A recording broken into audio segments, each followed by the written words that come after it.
Repos na pantana ndichikira pateni nechekumateni hanzi ndauya kuzotamba newe ani ndikati po chingopindira mudheni kasingazive ndanga ndiri wani zvikanzi uya timbotamba kutapeni ndikati mayandi nekamwe kanyowani ndobvandamu kuita komo ndakanzwa bebi akutanga kupenereka ndikati ukupema asi wanga uchimanya zvikanzi iwe siye mane iwe iwe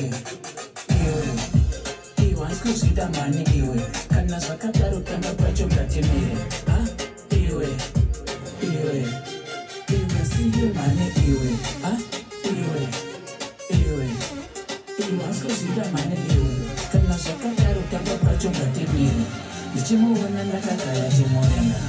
vakareva chimbido akasviba matsakutsako anga achipenya ini didi rangu ndobva ndatomboka ndikati mayati chakazvemapunyu mira kuda kuita zvechipino nhasi waona ndiri mucheki ranga rava vhiki